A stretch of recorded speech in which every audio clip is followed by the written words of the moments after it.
Hello everyone, welcome to genius classes online study.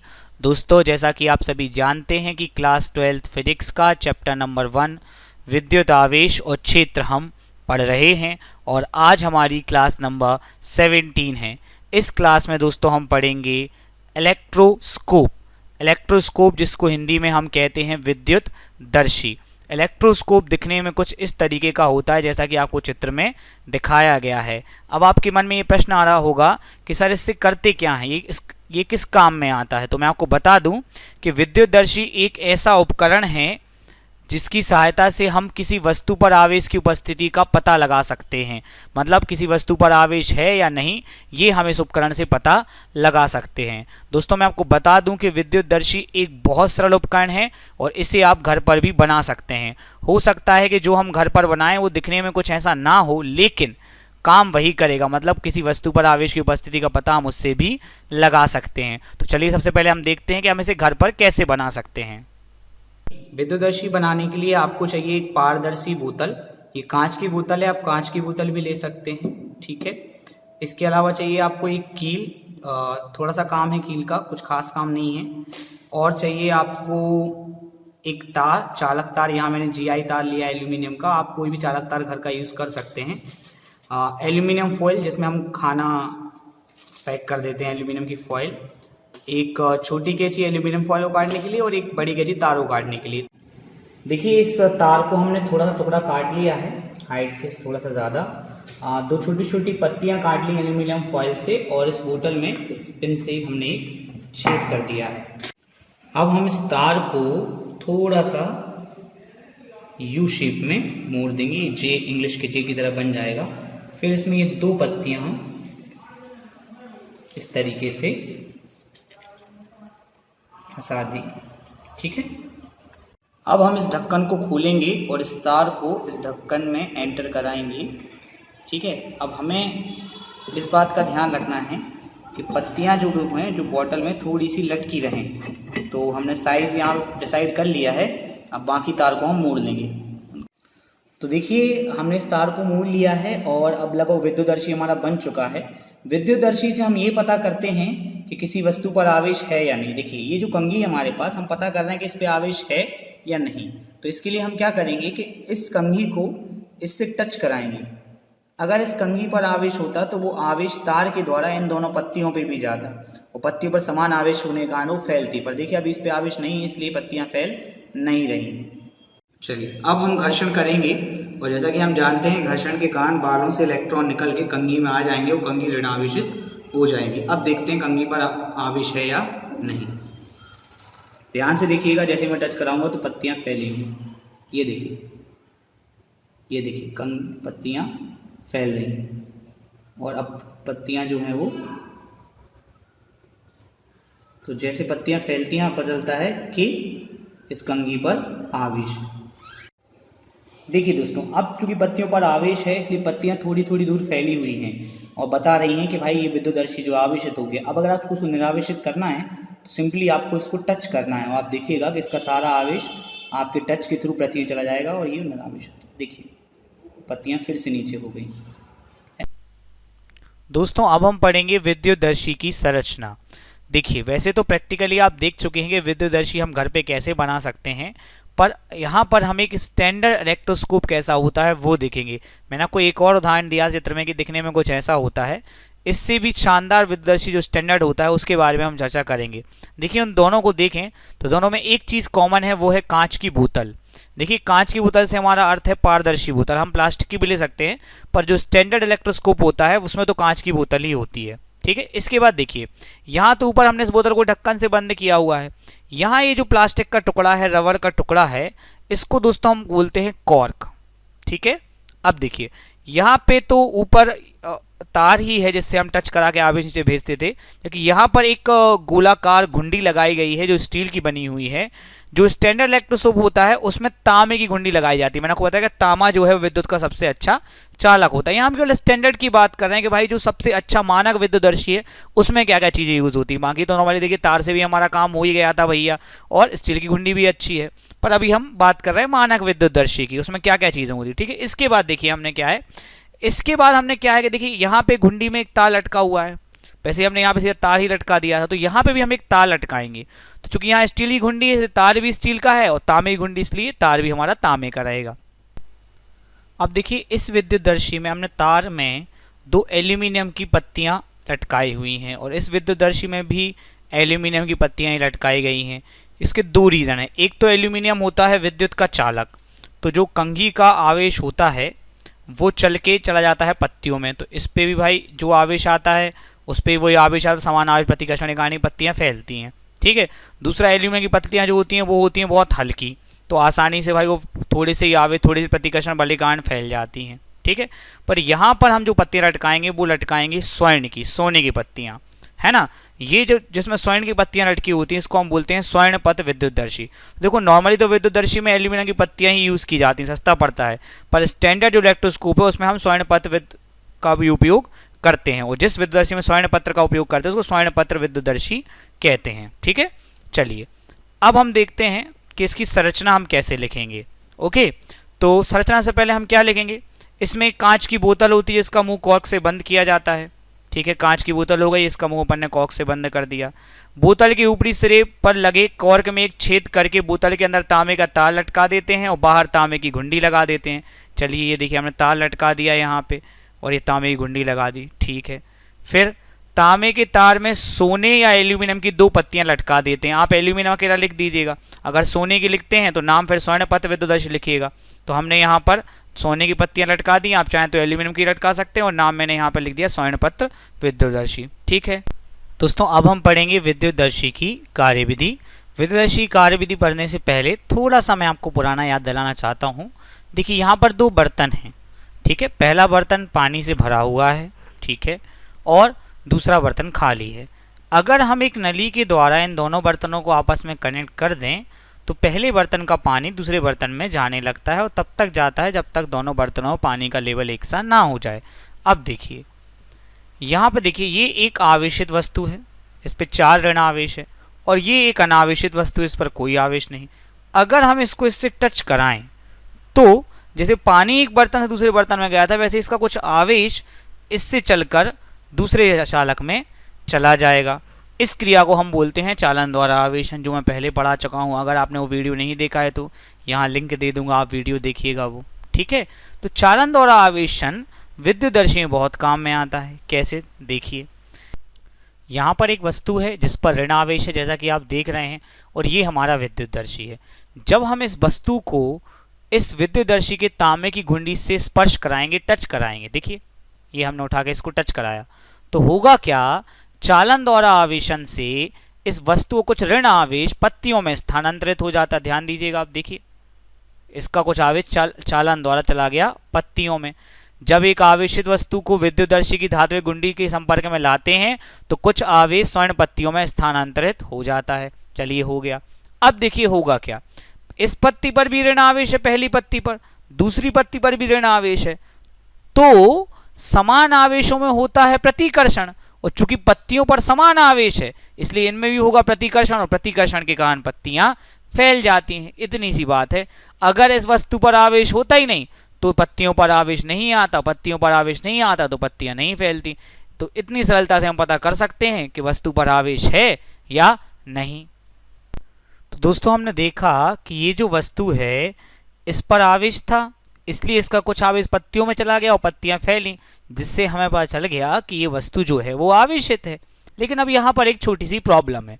Problem ये है कि अगर आप इस वस्तु को दूर ले जाएं तो भी अभी भी पत्तियों पर आवेश है, इसलिए फैली हुई हैं। तो यहाँ मैंने लिखा है कि जो आवेश स्वर्ण पत्तियों में स्थानांतरित हो जाता है वह उन्हीं में बना रहता है, अतः पत्तियां हमेशा फैली रहती हैं। तो अब अगर हमें विद्युतदर्शी का उपयोग फिर से करना है तो हम क्या करेंगे, बताइए आप मुझे। कोई, अगर आप देखें तो अभी भी पत्तियां फैली हुई हैं, तो हम क्या करेंगे, तो हमें इनको इस पत्तियों का आवेश को अलग करना पड़ेगा, तभी तो हम दूसरी बार विद्युतदर्शी उपयोग कर पाएंगे। इसके लिए हम विद्युतदर्शी करते हैं पृथ्वीकृत, मतलब एक तार को विद्युतदर्शी घुंडी से जमीन में लगा देते हैं, जिस कारण पत्तियों का सारा आवेश पत्तियों से आ जाता है पृथ्वी में पहुंच जाता है, स्थानांतरित हो जाता है और पत्तियां वापस सिकुड़ जाती हैं। फिर हम विद्युतदर्शी का फिर से उपयोग कर पाएंगे। यहाँ पर हमने जो इस प्रैक्टिकल में उंगली से टच किया था तो उंगली क्या थी, चालक थी, तो उस चालक जिसके कारण ये पत्तियों का सारा आवेश चल के कहाँ चला गया था, नीचे मेरे पैर से पृथ्वी में, इसलिए यहाँ पर ये पत्तियां सिकुड़ गई थी। अब देखो इस प्रॉब्लम का एक और सॉल्यूशन है, तुम्हें बार बार विद्युतदर्शी को पृथ्वीकृत नहीं करना पड़ेगा और बार बार इसका यूज भी कर पाओगे। वो सॉल्यूशन है दोस्तों स्थिर वैद्युत प्रेरण। आप सभी जानते हैं कि स्थिर वैद्युत प्रेरण क्या होता है, अगर नहीं जानते हैं तो पूरा वीडियो देखिए। अभी मैं आपको थोड़ा सा बता देता हूँ कि भाई कोई अनावेशित वस्तु है और ये एक आवेशित वस्तु, इस पर ऋण आवेश। अब जब ऋण आवेशित वस्तु को हम इसके पास लाएंगे तो होगा क्या कि ऋण से सारे धन होंगे आकर्षित, तो सारे धन आ जाएंगे निकटवर्ती सिरे पर और सारे ऋण चले जाएंगे दूरवर्ती सिरे पर। इस घटना को हम कहते हैं स्थिर वैद्युत प्रेरण। अब इस घटना की खास बात क्या है कि अगर इस आवेशित वस्तु को आप दूर ले जाएं तो फिर से धनावेश और ऋणावेश केंद्र फिर संपाती हो जाते हैं और ये वस्तु फिर से हो जाती है अनावेशित। तो अब हम स्थिर वैद्युत प्रेरण की सहायता से विद्युतदर्शी को ऑपरेट करेंगे। देखिए ये ऋणावेशित वस्तु है, ठीक है, ये विद्युतदर्शी है जिसमें पत्तियां चिपकी हुई हैं, मतलब पत्तियों पर कोई आवेश नहीं है, मतलब पत्तियों पर शून्य आवेश है, जीरो आवेश, मतलब धनावेश और ऋणावेश के केंद्र संपाती हैं, ठीक है। अब हम क्या करेंगे, हम आवेशित वस्तु को घुंडी से स्पर्श नहीं कराएंगे, केवल पास लेकर आएंगे। देखिएगा जरा, ये देखिए ले आए। अब क्या होगा, स्थिर वैद्युत प्रेरण होगा तो धन आवेश को ऋण आकर्षित करेगा, तो ये धन आवेश आकर्षित होकर पहुंच जाएगा ऊपर, ठीक है। तो घुंडी हो गई धनावेशित और पत्तियां हो गई ऋण आवेशित। अब ऋण आवेशित पत्तियां, ऋण प्रतिकर्षण होगा तो पत्तियां फैलेंगी। तो बताओ भाई, पत्तियां वहां भी फैल रही थी, पत्तियां यहां भी फैल रही हैं, कोई फर्क तो पड़ता नहीं है। हाँ ये बात है कि जैसे ही आप ये जो वस्तु आपको दिख रही है आप ये दूर लेके जाओगे, फिर ये धन ऋण के केंद्र संपाती हो जाएंगे और फिर से आपका विद्युतदर्शी निरावेशित हो जाएगा। तो इसमें क्या करेगा, आपको बार बार विद्युतदर्शी को पृथ्वीकृत भी नहीं करना पड़ेगा। तो चालन से अच्छा है प्रेरण से आप पता कर लें कि भाई विद्युत वस्तु पर आवेश है या नहीं। तो मैं आपको यहां बताना चाहता हूं कि आवश्यक नहीं कि आवेशित वस्तु को धात्विक घुंडी से स्पर्श ही कराया जाए, अपितु प्रेरण के द्वारा भी आवेश की उपस्थिति का पता लगाया जा सकता है। कैसे, मैं आपको समझाता हूं। देखिएगा, देखिए यहाँ आपने इस वस्तु पे धन आवेश था, आपने टच किया तो घुंडी से धन आवेश तार से होकर पत्तियों में आया। अब यहाँ आपने टच नहीं किया प्रेरण में, केवल उसको पास लेकर आए, तो ये धन आवेश है, तो ये पास में निकटवर्ती सिरे पर आ गया ऋण आवेश और दूरवर्ती सिरे पर आ गया धन आवेश। तो पत्तियों पर आया फिर भी धन आवेश, तो पत्तियां फिर से फैलेंगी। इसी प्रकार देखिए ऋण आवेश से छड़ते इसको इससे टच नहीं कराया तो ये धन आवेश सिरे पर आया, घुंडी पर आया धन आवेश और दूरवर्ती सिरे पर जाके पत्तियों पर आया ऋण आवेश और पत्तियां इस कारण ही फैली। अब इससे फायदा क्या है, फायदा ये है कि जब आप ये छड़ दूर फिर से ले जाएंगे तो ये अपने आप निरावेशित हो जाएगा, आपको उसको पृथ्वीकृत नहीं करना पड़ेगा। दोस्तों जरूरी नहीं है कि आप केवल इसको टच ही कराएं, मतलब चालन द्वारा ही पता कर सकें कि इस कंघी पर आवेश है कि नहीं। अगर आप इसको पास ले जाएं तो भी आप पता कर पाएंगे इस पर आवेश है प्रेरण के द्वारा। ये देखिए मैंने इसको इससे टच नहीं कराया, इसके बाद ही पत्तियां फैल रही हैं, देखिए। और जैसे मैं दूर ले जाता हूँ पत्तियां सिकुड़ जाती हैं, तो मतलब इस पर आवेश भी नहीं आता, तो आप इसको बार बार यूज़ कर सकते हैं। देखिए आप ये पत्तियां फैल रही हैं, वापस ले आओ सिकुड़ जाती हैं। तो हम प्रेरण द्वारा भी बिना टच कराए पता कर सकते हैं कि इस पर कंघी पर आवेश है या नहीं। एक बार फिर देखिए। चलिए अब आपसे पूछ लेते हैं कुछ ऑब्जेक्टिव अर्थात बहुविकल्पीय प्रश्न। जल्दी से अपने कमेंट बॉक्स खोल लीजिए और फटाफट आंसर दीजिए। ये रहा पहला क्वेश्चन जिसके लिए आपके पास 10 सेकंड है। निम्नलिखित में से किस उपकरण के द्वारा किसी वस्तु पर आवेश की उपस्थिति को ज्ञात किया जा सकता है। आपके पास ऑप्शन है अमीटर, वोल्टमीटर, विभव मापी या विद्युतदर्शी। तो इसका सही जवाब है दोस्तों विद्युतदर्शी। निश्चित ही आपने सही दिया होगा। अगले क्वेश्चन पे जाते हैं, इसके लिए भी आपके पास 10 सेकंड हैं। क्वेश्चन है कि विद्युतदर्शी की पत्तियां हो सकती हैं स्वर्ण की, एल्यूमिनियम की, दोनों की या इनमें से कोई नहीं। तो देखिए भाई जिनको कम जानकारी होती है वो या तो एल्यूमिनियम की लगा देते हैं या स्वर्ण की, जिसने जिस बुक से जो पढ़ा है ना। लेकिन आपको मैंने बताया कोई भी धातु की पत्ती चलेंगी हल्की वाली, तो स्वर्ण की भी हो सकती है और एल्यूमिनियम की भी हो सकती हैं। तो दोनों की यहाँ पे ना हम ए लगाएंगे ना बी। इसका सही आंसर रहेगा सी। मैंने आपको बताया है कि हमने जो विद्युतदर्शी पढ़ा है वो स्वर्ण पत्र विद्युतदर्शी है, जबकि नॉर्मल जो विद्युतदर्शी होता है वो एल्यूमिनियम का, जो हमने बनाया था वो भी एल्यूमिनियम फॉयल का ही बनाया था। ठीक है, अगला सवाल, विद्युतदर्शी किस सिद्धांत पर कार्य करता है, ये हमें पता करना है।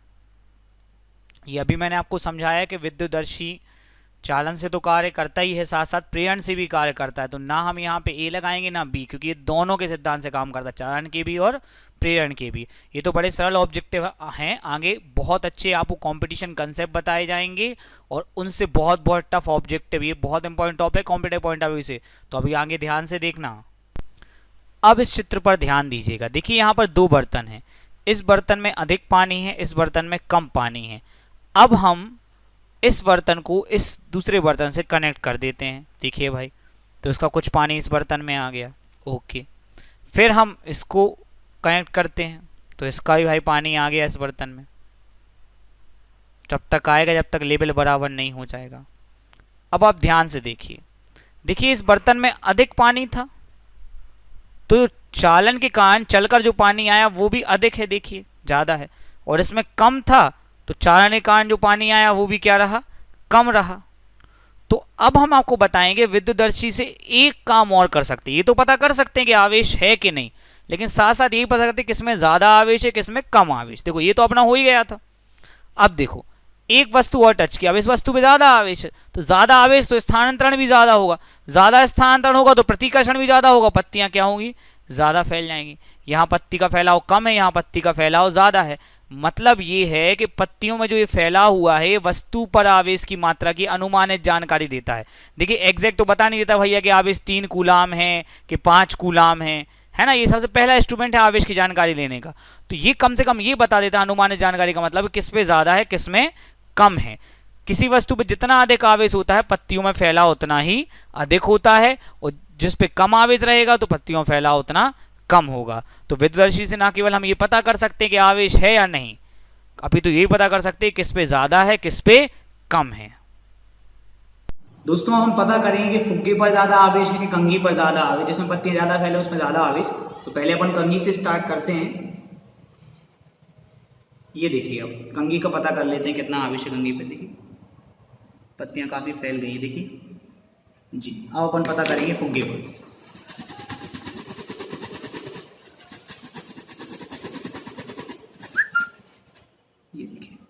ये देखिए पत्तियाँ थोड़ी ज़्यादा फैल गई हैं, इसका मतलब है कि फुग्गे पर ज़्यादा आवेश है। चलिए दोस्तों अब शुरू करते हैं कुछ कंपटीशन लेवल के टफ क्वेश्चंस। बहुत ध्यान दीजिएगा। देखिए चित्र में एक विद्युतदर्शी दर्शाया गया है जो पहले से ऋण आवेशित है। इसका मतलब है कि पत्तियों पर ऋण आवेश है, इस कारण पत्तियाँ फैली हुई हैं, ठीक है। अब हम क्या करेंगे कि इसके पास एक आवेशित छड़ लेकर आएंगे। ये छड़ लेकर आए, इस छड़ पर कौन सा आवेश है हमें नहीं पता, बस लेकर आए हैं। तो होता क्या है कि थोड़ी देर बाद जो ये पत्तियां हैं ये वापस से सिकुड़ जाती हैं। तो इसका क्या अर्थ है ये आपको बताना है कि पत्तियों को सिकुड़ने का क्या अर्थ है। ऑप्शन आपके सामने है, कोशिश कीजिए इस क्वेश्चन का आंसर देने की, फिर मैं आपको बताता हूँ। देखिए पत्तियों पर था ऋण आवेश, ठीक है, इसी कारण ये पत्तियां फैली हुई थी। लेकिन छड़ पे था धन आवेश, तो धन और ऋण ने एक दूसरे पर कर दिया निरस्त, इसलिए ये पत्तियां वापस से सिकुड़ गईं। तो इसका सही जवाब है कि पास लाई गई छड़ पर धन आवेश है। चलिए अब आ जाते हैं अगले क्वेश्चन पे, इसका जवाब जरूर दे देना। इसमें भी क्या है कि विद्युतदर्शी पहले से ऋण आवेश है तो पत्तियां फैली हैं और एक आवेशित छड़ उसके पास लेकर आए हैं, ठीक है। अब देखो इस बार क्या होता है, इस बार क्या होता है कि पत्तियां जो हैं ये और फैल जाती हैं। ध्यान दो, सिकड़ी नहीं है, और फैल जाती हैं। तो इसका क्या अर्थ है ये आपको बताना है। जल्दी से ABCD कमेंट कीजिए, तब तक मैं आपको बताता हूँ। देखिए इन पे पहले ऋण आवेश था, अब ये पत्तियां और फैल गई, इसका मतलब जो छड़ आई उस पर भी ऋण आवेश था और उसने अपना कुछ ऋण आवेश को दे दिया, तो और ऋण आवेश मिलने के कारण ये पत्तियां और फैल गईं। तो इसका सही जवाब है कि पास लाई गई छड़ पर ऋण आवेश।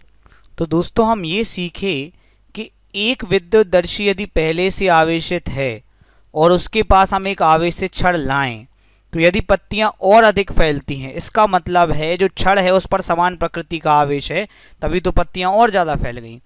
और अगर पत्तियां सिकुड़ जाती हैं तो इसका अर्थ है कि छड़ पर विपरीत प्रकृति का आवेश है। अब और एक टफ क्वेश्चन बनता है, वो क्या है, ध्यान दो। देखो कभी कभी क्या होता है कि पत्तियां पहले सिकुड़ती हैं फिर फैल जाती हैं, इसका क्या अर्थ है, इसका अर्थ मैं आपको समझाता हूँ। देखो इस पर ऋण आवेश था, सपोज इस गोले पे है धन आवेश, ठीक है। तो अब मान लो कि इस गोले पे बहुत ही ज्यादा धनावेश है, तो क्या होगा कि कुछ धनावेश आकर इस पत्तियों के ऋण आवेश को करेगा समाप्त। ठीक है, तो पत्तियां हो जाए सिकुड़ जाएंगी। ठीक है, पहले सिकुड़ जाती हैं, फिर क्या होगा कि ये कंटिन्यू धनावेश और आएगा, तो अब पत्तियों पे ऋणावेश समाप्त होने के बाद धनावेश बढ़ जाएगा, तो पत्तियां फिर से फैल जाएंगी।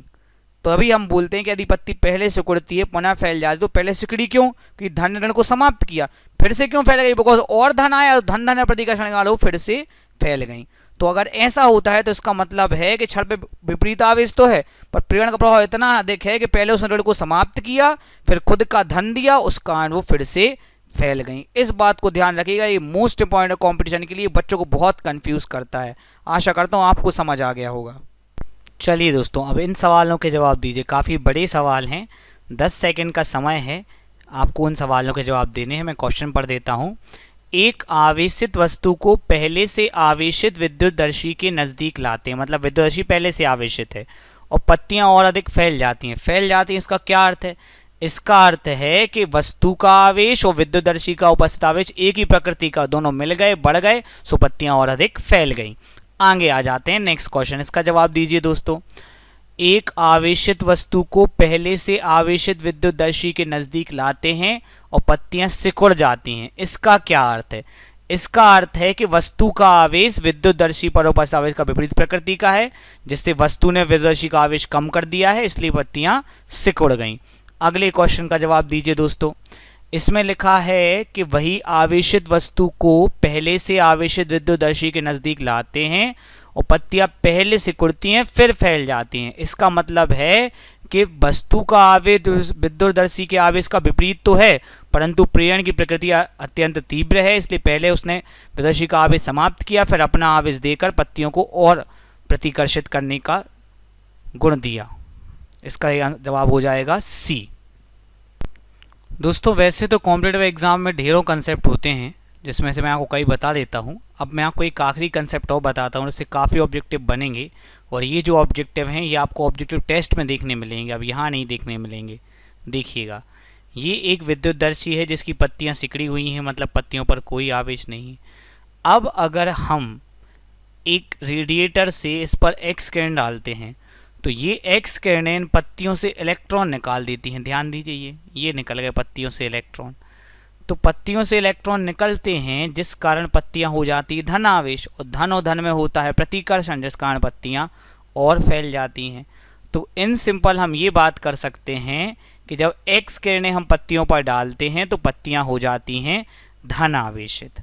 अब अगर विद्युतदर्शी पहले से ऋण आवेशित है तो हो सकता है पत्तियां का धन उन्हें टोटल 0 कर दे और वो अनावेशित हो जाए। ठीक है, अगर विद्युतदर्शी पहले से धनावेशित है तो उसका धनावेश और बढ़ जाएगा, तो पत्तियां और फैल जाएंगी। लेकिन इन सब क्रियाओं में एक बात याद रखना है, वो ये कि विद्युतदर्शी के अंदर निर्वात होना चाहिए, वायु नहीं होनी चाहिए। वायु नहीं होनी चाहिए, क्योंकि आप जानते हैं कि वायु का कार्यफलन सबसे कम होता है। वायु का एक कंसेप्ट ध्यान समझना, वायु का कार्यफलन सबसे कम होता है, तो वायु को ऋणावेशित करना संभव नहीं है। वायु को ऋणावेशित करना संभव नहीं है, वायु हमेशा धनावेशित ही होती है। तो अगर इसके अंदर वायु हुई तो एक्स किरणें जो इलेक्ट्रॉन निकालेंगी वो जाएंगे वायु में, और वायु ऋणावेशित हो नहीं सकती, तो वापस जो कहते हैं पत्ती में आ जाएंगे और फिर पत्तियां धनावेशित नहीं होंगी। इस पॉइंट को नहीं भूलना बेटा। जाते जाते आप लोगों के लिए कुछ और ऑब्जेक्टिव 9वां, 10वां, 11वां, 12वां, इनके सही जवाब आप जल्दी से कमेंट करिए। देखिए, यहाँ पर लिखा है एक धनावेशित विद्युतदर्शी के अंदर निर्वात है, उस पर आपने एक्स किरणें आपतित की, तो भैया आपने एक्स किरणें आपतित की तो धनावेशित पहले से था और धनावेशित हो गया, तो पत्तियां जो हैं वो फैलेंगी। अगला है अनावेशित विद्युतदर्शी के अंदर निर्वात है, एक्स किरणें आपतित की जाएं तो पत्तियां धनावेशित होंगी, तो पत्तियां फैलेंगी। अगला है एक ऋणावेशित विद्युतदर्शी के अंदर निर्वात है और एक्स किरणें आपतित, तो देखो विद्युतदर्शी तुम्हारा ऋणावेश है, तो तुमने एक्स किरणें आपतित की धनावेशित होगा, तो ऋण और धन मिलके कैंसिल करेंगे तो पत्तियां सिकुड़ेंगी। आखिरी में एक आवेशित विद्युत के अंदर वायु भरी है तो एक्स किरणें आपतित करने से क्या होगा, पत्तियां चिपक जाएंगी, क्योंकि उसमें वायु भरी है तो आखिर में सारा आवेश वायु में चला जाता है और पत्तियां चिपक जाती हैं। ठीक है दोस्तों, अब अगर आप हमारे नोट्स पाना चाहते हैं तो उसका तरीका डिस्क्रिप्शन में दिया है। ऐसे पूरे ऑब्जेक्टिव सारे नोट्स आपको मिल जाएंगे, बस आपको 96 44 24 54 36 पर व्हाट्सएप करना है। ये वीडियो पसंद आया तो वीडियो लाइक कर देना, फिर दोस्तों शेयर कर देना, चैनल को सब्सक्राइब करके बेल आइकन और प्रेस कर दो ताकि शाम को 6 बजे लाइव क्लास है उसका नोटिफिकेशन तुम पे पहुँच जाए और हर रोज़ लाइव क्लास तुम अटेंड कर पाओ। आप सभी का बहुत बहुत धन्यवाद जो आपने इतना समय दिया। मिलते हैं आपसे अगली क्लास में। Thank you.